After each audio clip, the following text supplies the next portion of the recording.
Bonsoir à toutes et à tous, bienvenue dans cette édition d'information dans l'actualité de ce 16 novembre 2025. C'est un symbole de modernisation, de volonté politique, mais surtout la Guinée qui avance. Le chef de l'État, président Mamadi Doumbouya, a inauguré ce samedi l'échangeur de Bambeto, une infrastructure moderne qui va transformer durablement la circulation, réduire les embouteillages et fluidifier les déplacements.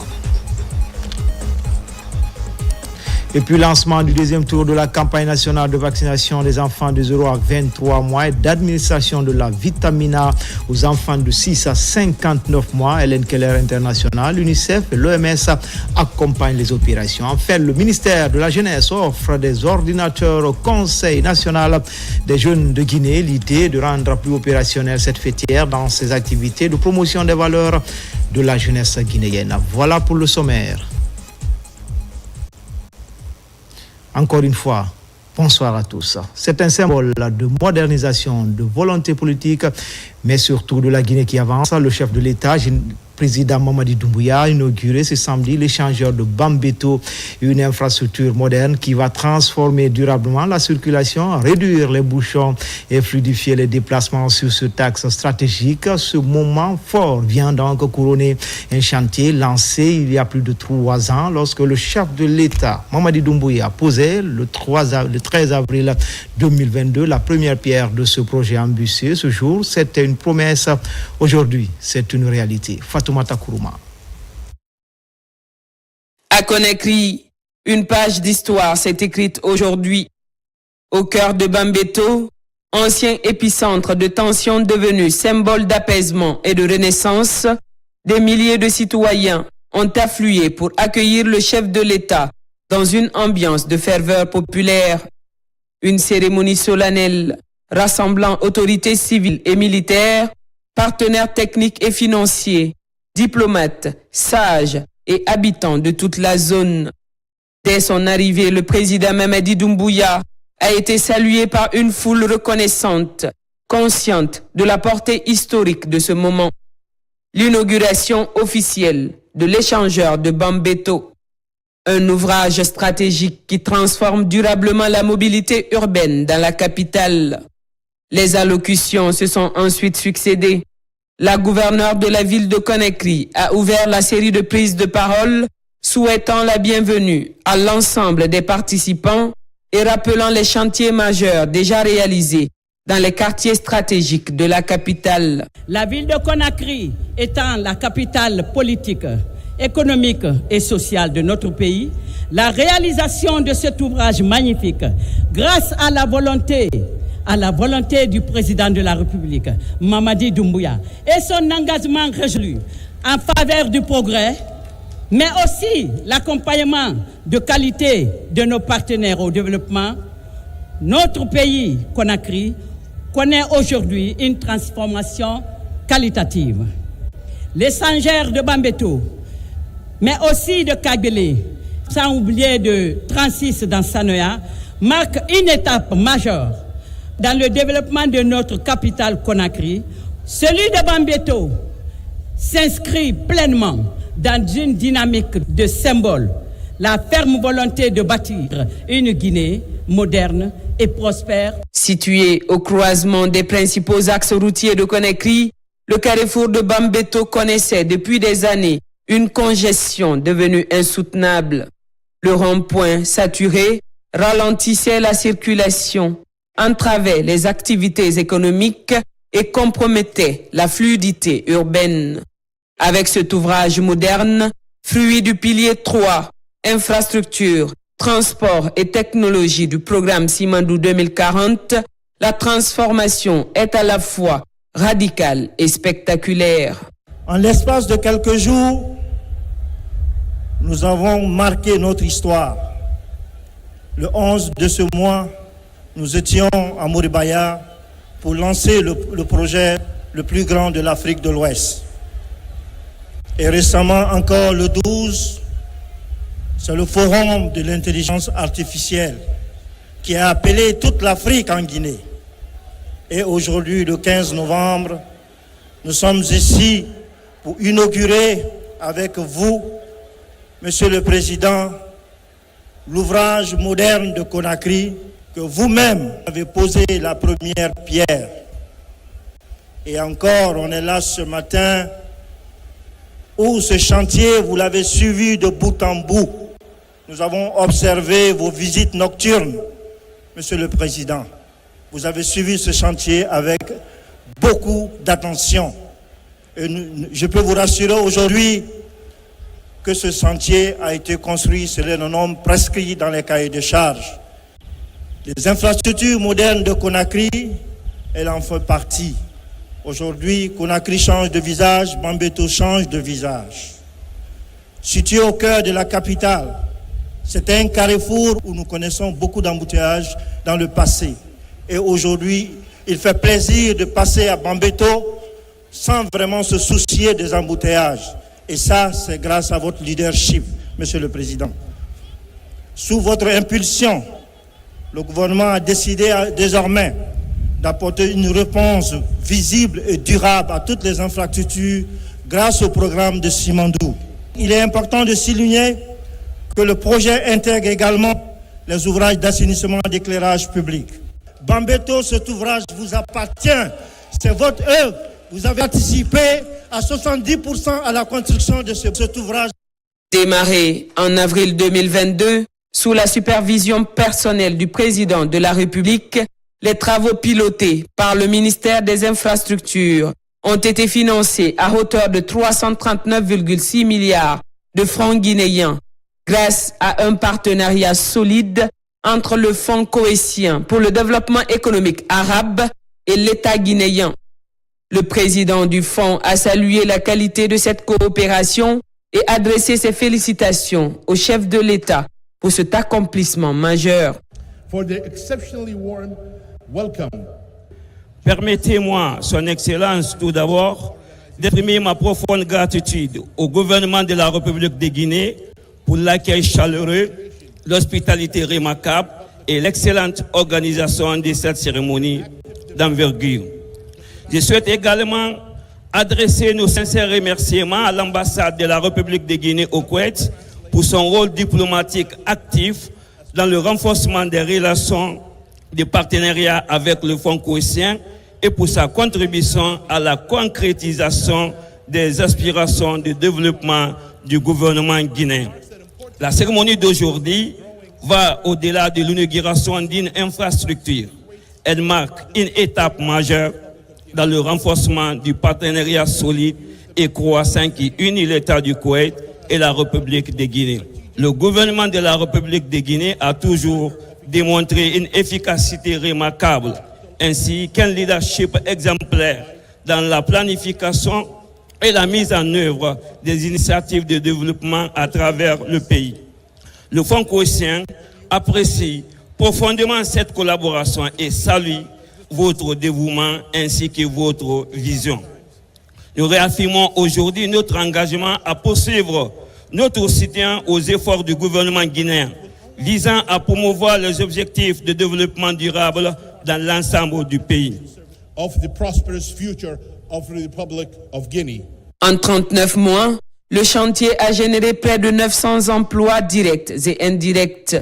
L'échangeur offre désormais un passage souterrain de 263,20 mètres vers la T2, un passage supérieur de 271,20 mètres en direction de la route Le Prince, un carrefour giratoire central connecté à 8 bretelles de 2 fois 2 voies. Un ensemble conçu pour fluidifier durablement la circulation, réduire les accidents, accélérer les trajets vers les zones administratives et économiques et embellir l'esthétique urbaine de Bambeto. Son Excellence, Monsieur le Président de la République, avait donné une orientation claire, transformer en profondeur le quotidien des Guinéennes et des Guinéens, fluidifier la mobilité urbaine et bâtir des infrastructures modernes dignes de notre vision nationale. Aujourd'hui, Monsieur le Président, cet engagement devient une réalité. Avec ses 261 mètres linéaires, l'échangeur de Bambeto permettra premièrement de réduire significativement des embouteillages, deuxièmement, amélioration de la sécurité routière, troisièmement, une mobilité plus fluide dans l'un des carrefours les plus fréquentés de Conakry. Et quatrièmement, enfin, un désenclavement accru des quartiers environnants, particulièrement les quartiers de Hamdallaye, de Koza et de Kipé. Mesdames et messieurs, ce projet n'est pas seulement un ouvrage technique, c'est une réponse concrète aux besoins des citoyens. C'est une tradition visible de la volonté politique de bâtir une capitale dynamique, moderne et mieux structurée. Depuis plusieurs décennies, la Guinée et le Koweït entretiennent une coopération fondée sur la confiance, sur la fidélité et sur l'efficacité. Cette coopération exceptionnelle s'est encore renforcée sous le leadership visionnaire du président de la République. Le Koweït Fund accompagne notre pays dans des projets structurants et durables. Il finance également les projets stratégiques de construction de l'échangeur d'Anko 5, un autre ouvrage majeur dont les travaux démarreront très prochainement et qui viendra à son tour transformer le paysage urbain de Conakry. Au nom du chef de l'État, le conseiller à la présidence chargé des infrastructures et des transports, ancien ministre des Travaux publics, a invité l'assistance à observer 1 minute de silence en mémoire des martyrs de l'Axe. Il a rappelé une vérité devenue incontestable. L'Axe, longtemps stigmatisé, s'impose aujourd'hui comme un moteur du développement de la capitale. Un tournant rendu possible grâce à la volonté du président Mamadi Doumbouya de restaurer les droits des populations et de transformer durablement leur cadre de vie. Au nom de son Excellence, Monsieur le Président de la République, je vous prie de vous lever et d'observer 1 minute de silence en l'honneur de tous les martyrs de l'Axe.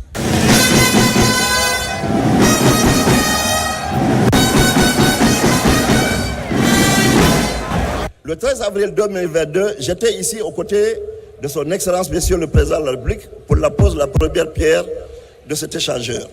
Aujourd'hui, nous sommes de retour procéder à son ouverture officielle au bénéfice de la fluidité de la circulation, du dynamisme économique et du développement harmonieux de cette zone stratégique. Cet échangeur n'est pas seulement une structure, c'est un symbole et une force motrice du progrès.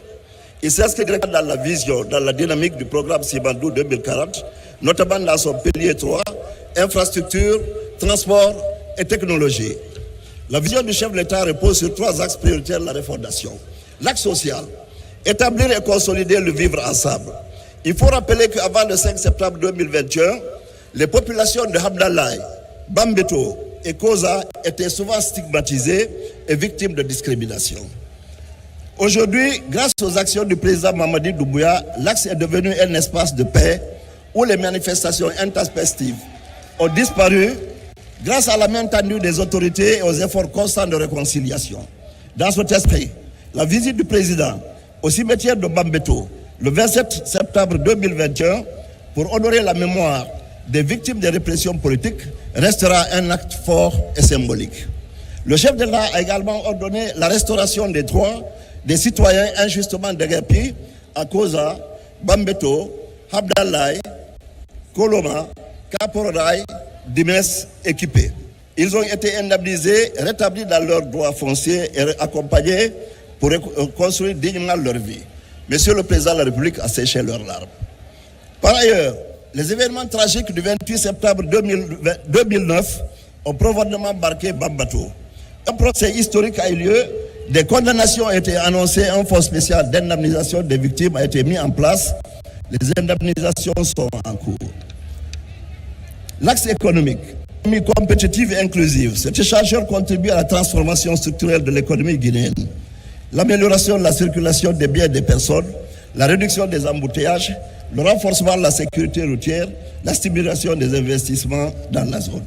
L'axe politique, qui est le 3e axe, bâtir un état de droit avec des institutions fortes et crédibles.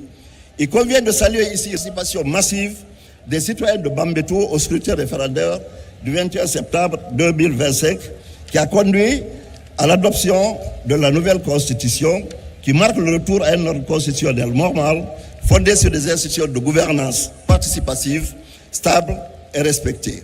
Dans un geste symbolique fort, il a été annoncé que l'ouvrage portera officiellement le nom Échangeur de Bambeto. Un hommage direct aux habitants qui ont vécu, accompagné et parfois subi les contraintes de ce vaste chantier. Dans le cadre du programme Simandou 2040 qui comprend 122 mégaprojets et 36 réformes, l'objectif est de doter notre pays de réseaux routiers modernes répondant aux meilleurs standards internationaux. L'échanger de Bambeto est une avancée majeure dans cette dynamique nationale. Pour honorer la contribution des populations de Bambeto à la paix, à l'unité et à la stabilité de la nation, Son Excellence, Monsieur le Président de la République, a décidé que cet ouvrage porte officiellement le nom Échangeur de Bambeto. En mémoire des victimes, je tiens enfin à saluer les braves populations de Bambeto pour leur coopération exemplaire. Tout au long des travaux, aucune manifestation, aucune destruction des biens, aucune entrave. La cérémonie s'est conclue par les prières et bénédictions du grand imam de Conakry et de l'archevêque de l'église anglicane, scellant ce moment d'unité nationale.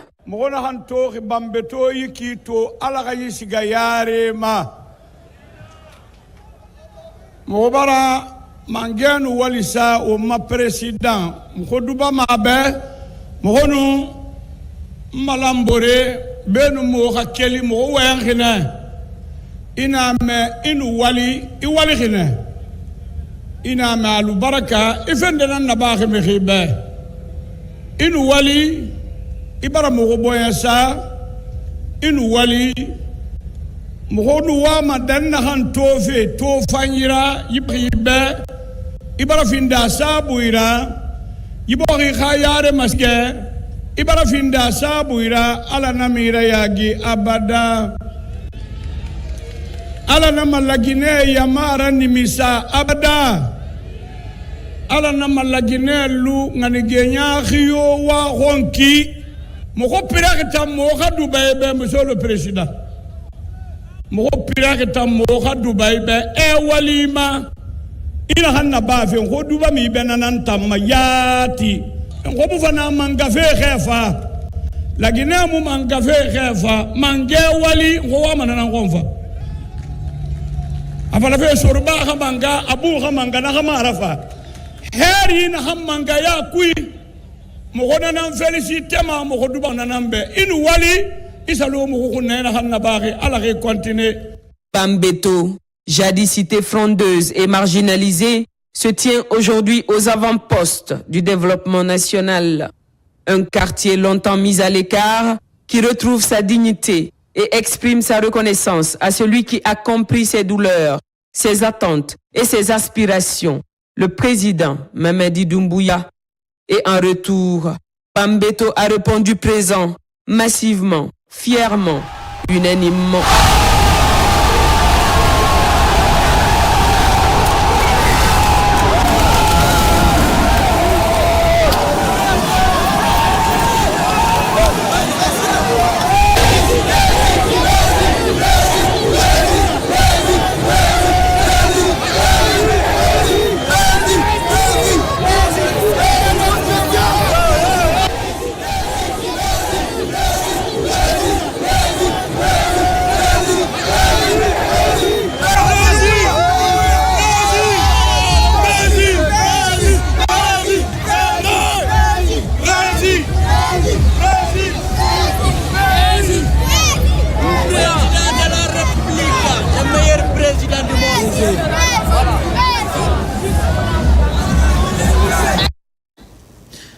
Dans le reste de l'actualité, au niveau de la plateforme portière, le navire dépôt flottant de carburant est transféré vers un nouveau quai à ligne de mire, libéré de l'espace et faciliter l'accostage du navire, une démarche de fluidité inscrite dans le registre des efforts de décongestion portière. Fodé Camara.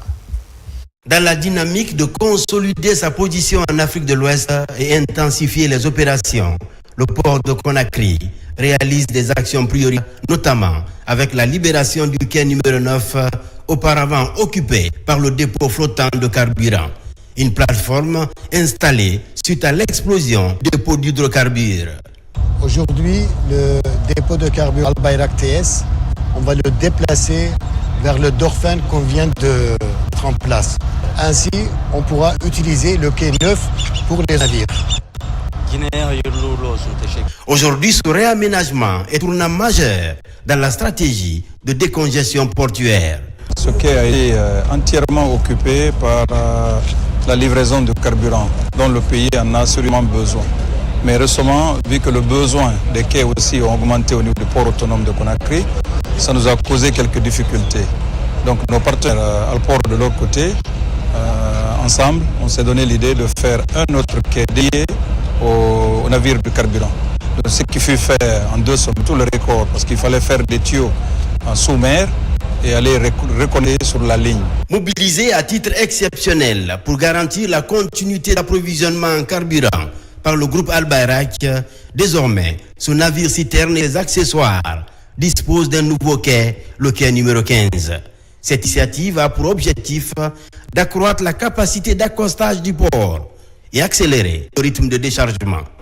Ce n'est pas la fin de la crise, de la congestion, mais c'est une réponse appropriée qui viendra certainement soulager les usagers du port de Conakry et les populations d'une certaine manière. Ça a entraîné des travaux supplémentaires parce que c'est un nouveau quai qui a été d'une certaine manière trouvé et aménagé pour permettre aux bateaux entrepôts de hydrocarbures de se déplacer, de libérer ainsi de l'espace au port de Conakry. Cette réorganisation va fluidifier les activités et assurer la continuité de l'approvisionnement.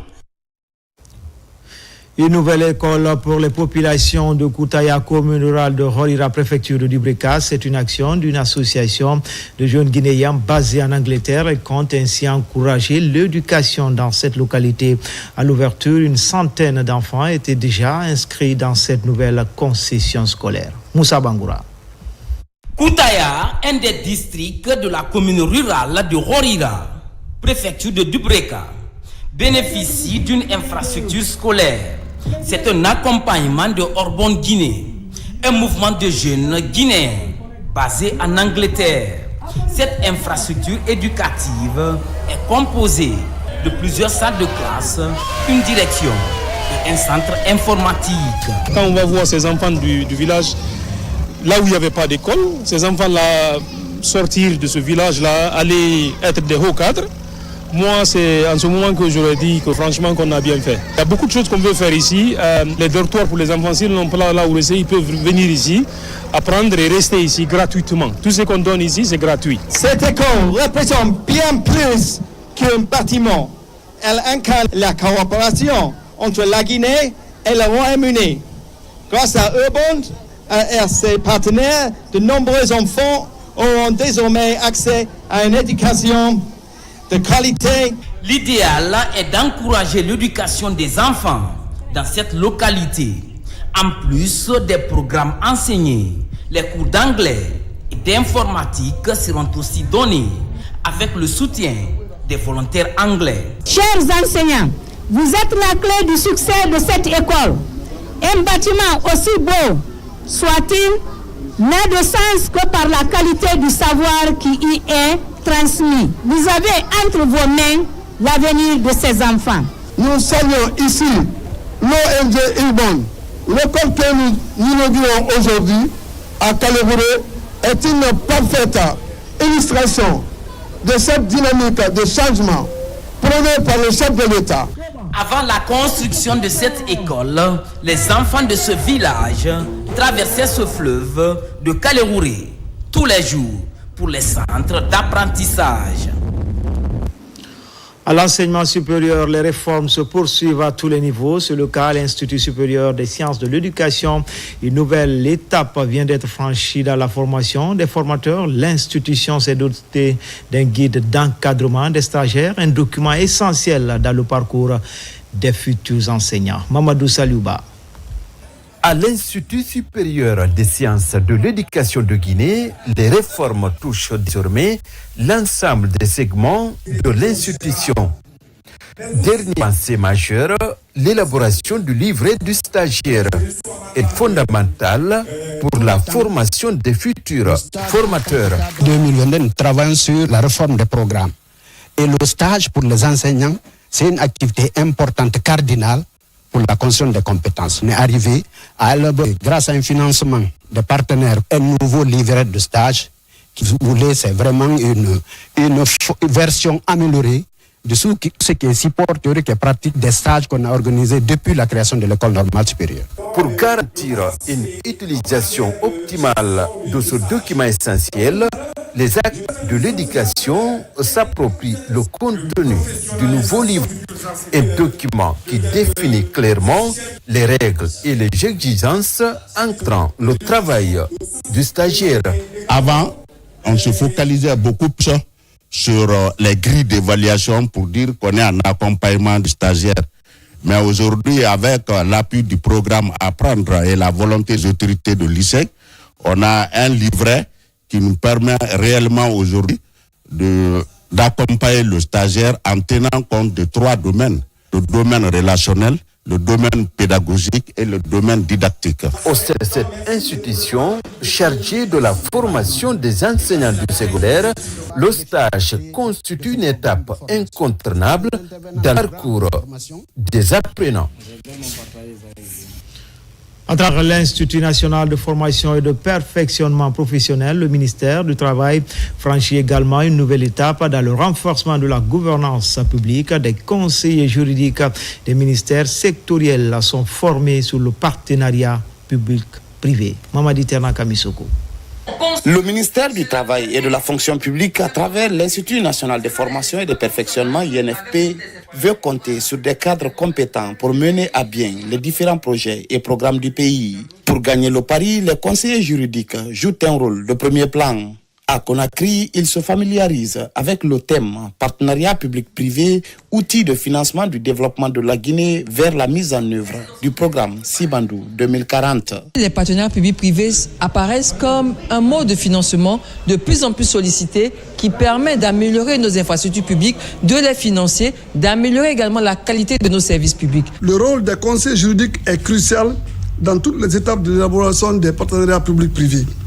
Cet atelier qui démarre aujourd'hui, qui est un cadre d'échange, vise donc à vous outiller pour accompagner efficacement vos départements respectifs dans la négociation, la contractualisation et la sécurisation juridique des projets dans le cadre des partenariats publics-privés. Les PPP sont considérés aujourd'hui comme l'un des leviers essentiels de financement des projets publics. La meilleure compréhension de ces enjeux et intérêts devrait permettre d'améliorer la qualité de l'exécution des projets publics à travers le pays. Cette formation permettra au conseil juridique de comprendre effectivement qu'est-ce que c'est qu'un contrat de partenariat public-privé, quels sont les éléments constitutifs, quelles sont les conséquences qui en découlent. En initiant cette formation, l'INFP joue pleinement son rôle d'opérateur stratégique de professionnalisation de la fonction publique. La refondation de l'État ne saurait se limiter aux réformes structurelles. Elle doit s'enraciner dans la transformation des mentalités et des pratiques professionnelles. Cette session s'inscrit dans un vaste programme visant à doter ces cadres de compétences nécessaires pour maîtriser les mécanismes juridiques et institutionnels. Il s'agit pour l'UNFP d'intensifier la professionnalisation de l'administration afin de mieux préparer la mise en œuvre des grands chantiers nationaux. Fini la mini-revue du portefeuille pays du groupe de la Banque africaine de développement. Représentants du gouvernement, experts de la BAD ont pendant 48 heures évalué les performances des projets et programmes financés par cette institution en Guinée. Mamadi Gassama pour en savoir davantage. Tous réunis autour d'une question centrale, comment améliorer la capacité d'absorption des fonds. C'est en cela que se tient cette mini-revue du portefeuille de la Banque africaine de développement. L'exercice consiste à évaluer l'état d'avancement des projets et programmes financés par l'institution en Guinée. Cet atelier de clôture de la mini-revue de performance du portefeuille pays et programmes financés par la banque s'est déroulé durant 2 jours et s'inscrit dans le cadre du suivi rapproché du portefeuille actif. Cette revue de performance du portefeuille vise à contribuer à la gestion efficace et efficiente des projets et programmes financés par la BAD. L'instauration des contrats de performance ont permis à date d'améliorer substantiellement les taux de décaissement. Au titre de l'exercice 2025, une progression notable a été enregistrée, passant de 20 à 50%. La Guinée a félicité parce que, comme je l'ai dit tantôt, nous avons connu une amélioration de la performance du portefeuille. Et le ministre l'a tantôt signifié. Donc il faut féliciter l'ensemble des acteurs, non seulement le gouverneur, la DGIP, la Direction générale des investissements publics, les unités de gestion de projets et en quelque sorte toutes les parties prenantes impliquées dans la mise en œuvre des projets. En dépit des avancées majeures enregistrées, des défis restent encore à relever. Nous avions des défis sur lesquels il faut essayer de travailler pour élever ce taux de 50% à 75% comme cible pour, l'année à venir, parmi lesquels nous devons améliorer la situation d'indemnisation des personnes impactées par des projets. À date, le portefeuille actif de la Banque africaine de développement en Guinée s'élève à 628 millions de dollars. 8 secteurs stratégiques sont concernés par ces financements, parmi lesquels l'agriculture, le transport et l'énergie. Réunion statutaire du Conseil d'administration de la Confédération générale des entreprises de Guinée. Les membres du Conseil entendent consolider les mécanismes internes de gouvernance, poursuivre la modernisation et la digitalisation des outils de travail du patronat. L'idée est de mettre à jour les dossiers administratifs des entreprises membres en conformité avec les exigences des autorités partenaires institutionnelles. Son Assagno, Abdelkarim Fakita. À la Confédération générale des entreprises de Guinée, c'est l'heure du bilan. À la réunion statutaire du Conseil d'administration, les activités de gouvernance et le bilan de l'année 2025 sont terminés tout en définissant les orientations stratégiques pour 2026. Les grandes orientations sont qu'il faut s'approcher des autorités en place pour pouvoir les soutenir, pour pouvoir aider le secteur privé à se développer et créer de l'emploi pour que l'économie guinéenne puisse se tenir bien. Si les chefs d'entreprise féminines viennent adhérer au patronat, il y aura un impact positif pour la jeune féminine. Au cours de cette réunion, le budget 2020 allant de janvier à septembre a été examiné, le projet de budget prévisionnel 2026 étudié et le plan opérationnel validé. Les échanges ont porté également sur des questions de gouvernance interne et de représentation patronale. Le président de la Confédération a rassuré le secteur privé guinéen que la CGGI se tient côté de l'administration, non seulement pour accompagner toutes les réformes dans le cadre d'un secteur privé, de l'évolution d'un secteur privé dynamique, plein d'ambition pour notre pays. La réunion du conseil d'administration se veut également une plateforme de renforcement des structures des fédérations patronales sectorielles afin d'améliorer la représentativité du secteur privé, consolider les mécanismes internes de gouvernance, poursuivre la modernisation et la digitalisation des outils de travail, mais surtout mettre à jour les dossiers administratifs d'entreprises membres en conformité avec les recommandations des autorités et des partenaires institutionnels. En interactualité, depuis 1985, c'est la toute première fois que la conférence générale de l'UNESCO se tient loin de Paris, la capitale française. Cette année, la 43e session s'est tenue en Ouzbékistan. Les débats ont porté sur le rôle de l'éducation, les compétences futures, l'intelligence artificielle et l'avenir des musées. Les images de Mohamed Souma sont commentées par Kerfa La Presse Camara. À travers l'ambassadeur de la Guinée en France, la Guinée prend une part active à cette 43e session de la conférence générale de l'Organisation des Nations Unies pour la science, la culture et l'éducation en Ouzbékistan. Une occasion pour le diplomate guinéen de livrer le discours de la Guinée à cette tribune mondiale sur l'avenir de la science, la culture et l'éducation. Au nom du peuple et du gouvernement de la République de Guinée, et particulièrement de son Excellence, Monsieur le Président de la République, le général Mamadi Doumbouya, j'adresse les salutations fraternelles de la nation guinéenne empreinte de paix, de solidarité et d'amitié.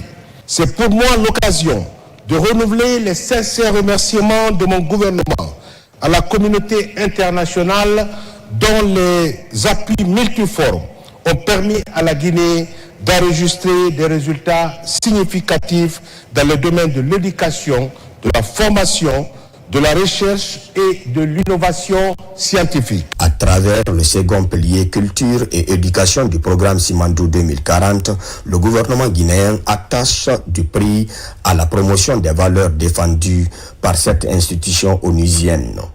Ces réformes se situent notamment dans le cadre du programme structurel Simandou 2040, accordant une place singulière à l'éducation, la science, la culture et l'environnement en vue de conférer pertinence et efficacité au programme national de développement économique et socio-culturel. Cette session, organisée pour la première fois hors de Paris depuis 1985, va s'étendre du 30 octobre au 13 novembre 2025, placée sous le thème « L'éducation comme outil de transformation, l'agenda post-2030 » centré sur les compétences de demain, l'intelligence artificielle et l'avenir des musées.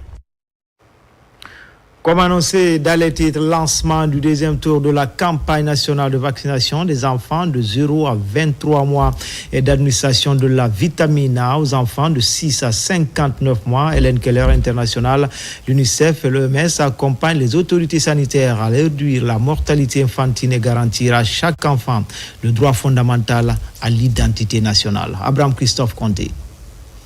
C'est ici, au centre de santé amélioré Laurian Doumbouya de Kobaya Plateau, que le ministère de la Santé et de l'Hygiène publique a lancé la campagne nationale d'administration de la vitamine A aux enfants de 6 à 59 mois. Pendant plusieurs jours, des équipes mobiles et agents de santé communautaire vont sillonner les quartiers, villages et centres de santé pour toucher le maximum d'enfants. Professionnels de santé, mobilisés dans cette campagne, votre rôle est central. Je vous invite à redoubler d'efforts, à travailler en équipe et à maintenir le niveau d'excellence que la population attend de vous. L'UNICEF est fière d'accompagner cette initiative aux côtés de l'Organisation mondiale de la santé, du Fonds mondial et de l'ensemble des partenaires techniques et financiers. En unissant nos efforts, nous pouvons ensemble, il nous est possible d'atteindre chaque enfant. Parallèlement, les enfants de 0 à 23 mois recevront des vaccins du programme élargi de vaccination. Une stratégie qui vise non seulement à rattraper les doses manquées, mais aussi à maintenir la protection contre les maladies évitables comme la rougeole, la poliomyélite ou la coqueluche. Autre volet majeur, l'enregistrement des nourrissons de 0 à 6 mois au compte de l'année civile. La vaccination est un exercice important qui s'est toujours déroulé dans notre pays et qui permet à nos enfants d'avoir une santé, une meilleure santé. Cette orientation s'inscrit pleinement dans l'action du programme Simandou 2040, notamment à travers son pilier 5 consacré à la santé et au bien-être des populations. Au cours de cette cérémonie, invite est faite aux parents à mobiliser les enfants dans les différents points de prestation afin de participer à cette opération d'envergure nationale. Cette campagne de vaccination qui va durer 6 jours dénote de la volonté du gouvernement et ses partenaires dans le but de renforcer la santé maternelle et infantile. Face au taux encore élevé de VIH en Guinée, le comité exécutif de lutte contre le VIH-Sida multiplie les initiatives de riposte. Des points focaux ont été identifiés puis formés dans plusieurs départements ministériels. C'est pour renforcer leur capacité opérationnelle en matière de communication et de mobilisation des ressources financières. Hadia Toubari. À Koya, ils se retrouvent pour apprendre les notions de base sur les infections sexuellement transmissibles comme le VIH-Sida. Tous sont des points focaux venus de plusieurs départements impliqués dans la riposte contre le VIH-Sida. Chacun va approfondir ses connaissances sur ses attributions dans le comité. Elle s'inscrit dans le cadre de la redynamisation des actions des comités et le renforcement de la multisectorialité de lutte contre le VIH en Guinée. L'objectif de cet atelier est de former ces points focaux qui n'ont jamais suivi une formation sur une notion de base des IST VIH-Sida. C'est l'opportunité pour nous de mettre tous les points focaux dans le cadre de la lutte contre le sida au même niveau d'information pour qu'on puisse aller dans une synergie d'action pour lutter contre le VIH pour qu'à l'horizon 2030 par rapport aux objectifs du développement durable, la Guinée soit au rendez-vous des nations. Ce comité multisectoriel de lutte contre le sida est composé de 136 points focaux. Cette formation doit contribuer fortement à la mobilisation des ressources financières en faveur d'une lutte réussie contre le VIH-Sida dans le pays. L'atelier se tient dans un contexte particulier avec la réduction de tous les financements liés au VIH-Sida ainsi que d'autres maladies. Donc le gouvernement doit revoir et les partenaires aussi doivent revoir pour qu'on augmente le financement lié au VIH-Sida. À l'issue de cette rencontre, les participants vont être capables de mener une série de campagnes de communication devant favoriser une bonne maîtrise des moyens de prévention sur les IST, VIH-Sida par les populations cibles. Sécurité routière, des prières et des bénédictions ont été initiées par la Confédération nationale des travailleurs de Guinée en collaboration avec le syndicat des transporteurs routiers. Une cérémonie de lecture du Saint-Coran pour sensibiliser aussi les chauffeurs à la bonne conduite pour éviter les drames sur nos différentes routes. Amadou Baïloubari. Dans le cadre de son engagement à renforcer la sécurité routière, la Fédération syndicale nationale professionnelle des transports et de la mécanique générale, en collaboration avec la CNTG, a organisé à Cac-Belin une séance de sensibilisation des chauffeurs, placée sous le signe de la paix et de la protection divine sur nos routes. La rencontre a débuté par une lecture du Saint-Coran avant de rappeler aux conducteurs la nécessité de respecter les principes édictés par le Code de la route. Ces derniers temps, notre pays a été profondément marqué par la multiplication des accidents de la circulation, entraînant des pertes en vies humaines et d'importants dégâts matériels. Face à cette situation douloureuse, notre fédération, à travers ses démembrements sur tout le territoire national, a jugé nécessaire de se tourner vers Allah le Tout-Puissant. Si nous sommes retrouvés dans la commune urbaine de Caen, au nom de 12 ou 13 communes de Grand Conakry, les 33 préfectures, les sections syndicales des 33 préfectures et les CRD tous ont contribué afin que cela se fasse aujourd'hui. L'objectif visé ici, c'est afin que la Guinée soit protégée contre les accidents de circulation. Dans le même esprit, conférenciers et autorités locales ont interpellé les entreprises en charge de la construction des routes de faire preuve de conscience professionnelle. Vous les chauffeurs et syndicats, je l'ai toujours dit, vous êtes indispensables, car c'est vous qui transportez tout. Vous avez une lourde responsabilité face au développement de ce pays. Il faut mettre un peu de rigueur, un peu de sérieux, un peu de discipline dans ce que vous faites. La cérémonie a réuni des représentants des 12 communes de Conakry. Un sacrifice collectif a été accompli par les organisateurs pour implorer la grâce divine et bénir les routes du pays dans l'espoir d'une circulation plus sûre.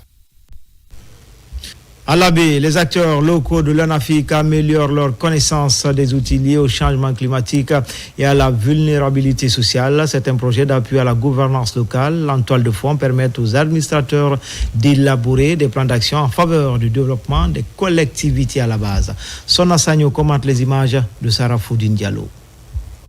Depuis le 5 septembre 2021, la Guinée connaît de profondes mutations dans la gouvernance locale. Au cœur de ces changements, l'Agence nationale de financement des collectivités, ANAFIC, reste l'instrument clé du financement de la décentralisation.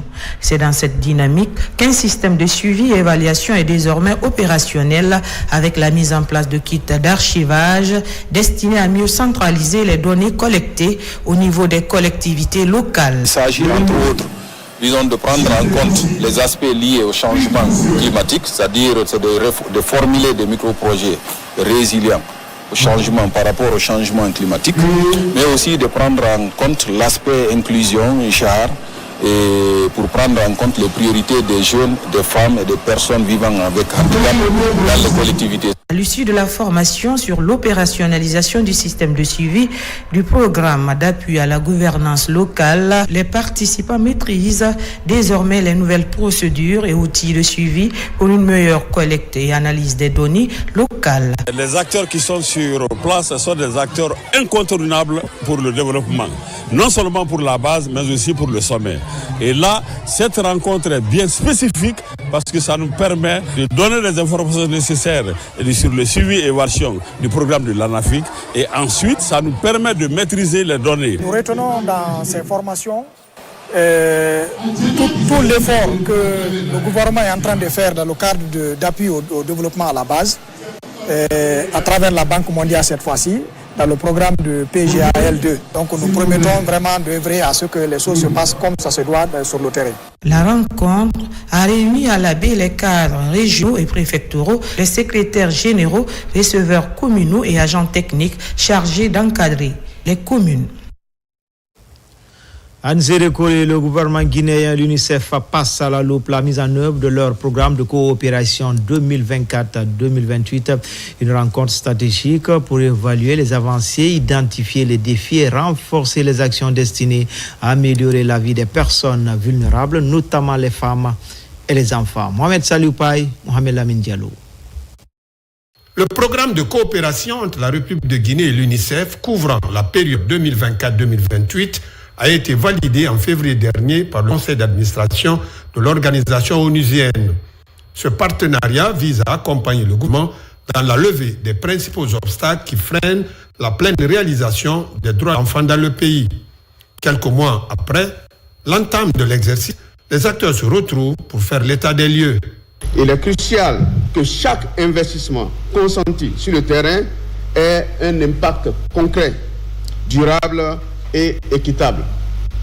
Ceci appelle justement à une gouvernance forte, une planification locale efficace et une implication accrue des collectivités locales et des gouvernorats qui sont en première ligne. Nous sommes venus sur le terrain, voir avec les bénéficiaires, c'est-à-dire les collectivités locales, les autorités à tous les niveaux, pour voir, oui, la réalité des faits. Est-ce que les bénéficiaires peuvent témoigner? C'est-à-dire l'UNICEF dans ses réalisations en termes d'accès à l'eau potable, la santé pour tous. Nous sommes partis sur le terrain, de Bakédou jusqu'à Béa, dans une des CR de Bakédou là-bas, pour toucher vraiment la réalité de terrain. Cette revue annuelle est une étape clé qui permet d'apprécier les progrès réalisés dans la mise en œuvre des activités, tirer des leçons de l'année écoulée afin d'ajuster le plan opérationnel prévu pour 2025-2026. Cette revue nous offre une opportunité précieuse d'évaluer les progrès accomplis, d'identifier les obstacles rencontrés et de définir ensemble des stratégies plus efficaces pour renforcer l'impact de vos interventions sur le terrain. Consolider les efforts conjoints en faveur du bien-être des enfants et des communautés guinéennes, c'est l'enjeu principal de cet espace d'échange entre acteurs de promotion des droits des enfants en Guinée forestière. Une mission conjointe à PNUD, ministère de l'Environnement, évalue les résultats en faveur des communautés les plus vulnérables à Sigiri et Beila. Il s'agit des champs-écoles, des forêts communautaires et autres cultures vivrières. Bausman. District de Kouredi, sous-préfecture de Franwalia, dans le Bouré profond. Une mission conjointe, ministère de l'Environnement et du Développement durable à travers le Bureau de stratégie de développement et le PNUD, en tournée pour évaluer les projets réalisés, échanger avec les bénéficiaires et tirer les leçons. Ici, c'est la culture maraîchère pour appuyer les communautés. Dans ce périmètre, le projet a appuyé les femmes, tout ce qui est maraîchage, mais aussi comme vous avez vu, il y a une mise en défense qui est à côté qui permettra effectivement de non seulement mettre les périmètres, les pépinières pour les plants fruitiers, mais aussi pour les plants forestiers. Tout ça là, ça dans le cadre de la gestion durable des ressources naturelles. Depuis que le projet est venu, beaucoup de choses ont changé dans notre vie ici. Parce qu'avant, c'était très difficile pour nous de faire le maraîchage. Mais maintenant, là, nous cultivons le vergine, nous cultivons le manioc et grâce au projet. Puis, ce foyer des jeunes équipés d'une certaine commodité réalisé par le projet Gestion intégrée des ressources naturelles dans le paysage Bafing Falémé. Ici, c'est la commune rurale de Nyonsi-Moridou dans Beila pour apprécier cette fois-ci les réalisations du projet de résilience et d'adaptation des communautés les plus vulnérables au changement climatique, PRAC. Des forêts communautaires, le maraîchage, des champs-écoles avec des variétés témoins et assistées dans les districts de Kisiboula et Seoba dans la commune rurale de Gweki. La partie AIC tout comme la partie témoin.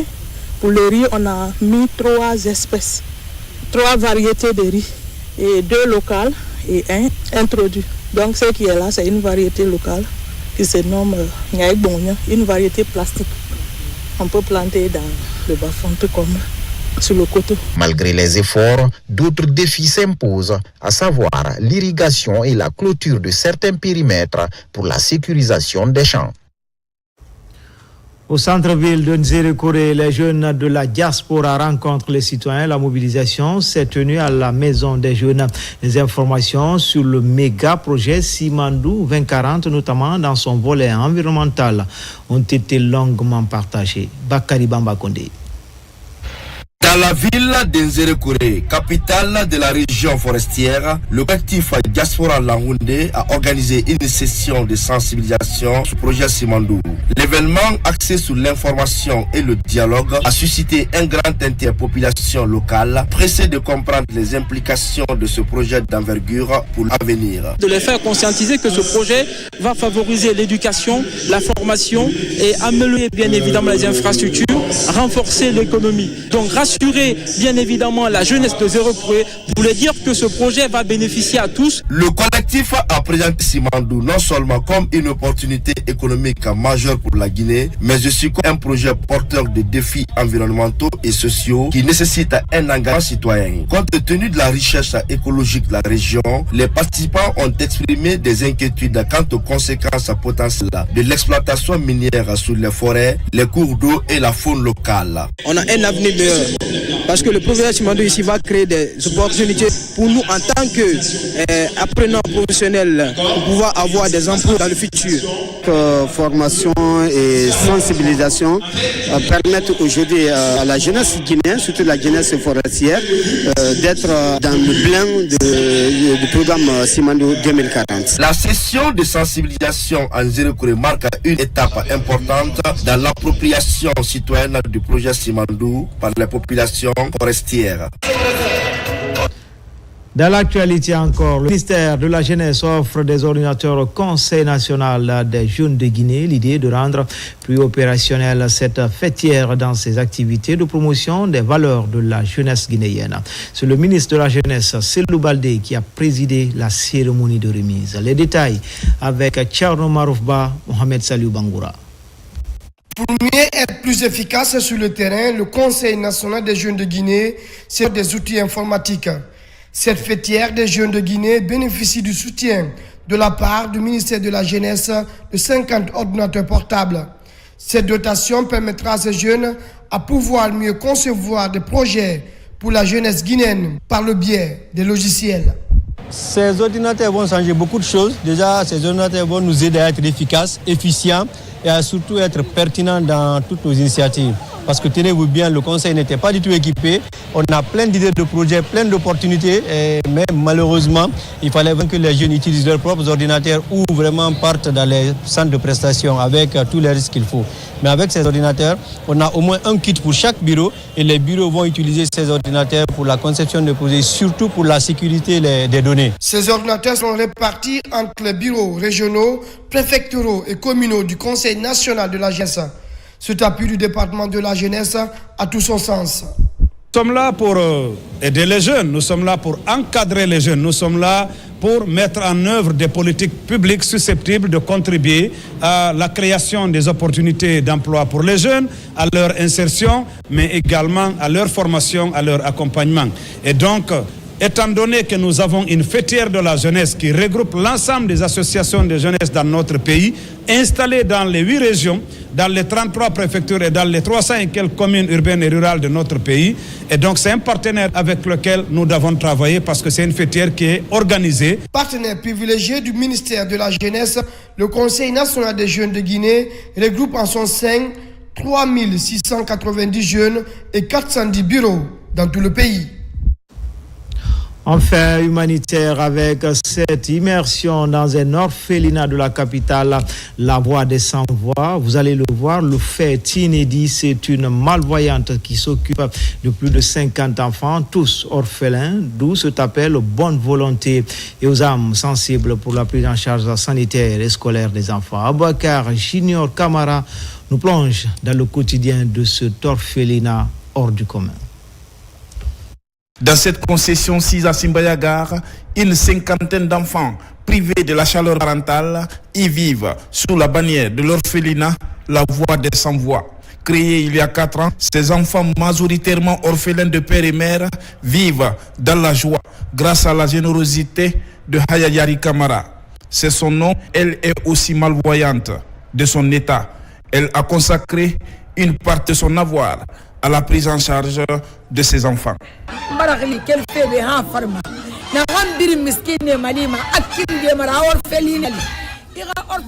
J'appelle les personnes de bonne volonté pour nous aider à sortir de la location. Plusieurs personnes de bonne volonté accompagnent cette femme dans la prise en charge de ses innocents, dans le volet de la scolarité, de la santé, mais pour nourriture. C'est le cas de Mme Aminata Sangare, qui aujourd'hui est récompensée à travers un satisfecit de reconnaissance. Cela relève de notre responsabilité à tous d'apporter un sourire et un geste compte et peut sauver des vies. Parce qu'il faut savoir que ces enfants ici présents sont l'avenir, la force et les futurs leaders de notre nation. Donc j'invite aujourd'hui tout le monde à apporter sa pierre à l'édifice afin de contribuer au mieux que l'on puisse au développement socio-économique de notre pays. Orphelinat La Voix des Sans-Voix a aujourd'hui un grand défi à relever. Comment sortir de la maison en location? Cette habitation adaptée aux conditions nécessaires pour l'éducation des enfants. Et c'est ainsi que se termine ce journal. Grand a été le plaisir pour moi de vous servir. L'actualité se poursuit également sur le www.rtgguinée.info. À bientôt pour d'autres actualités sur la Guinée, notre paradis, terre de richesse et d'innovation. Inch'Allah.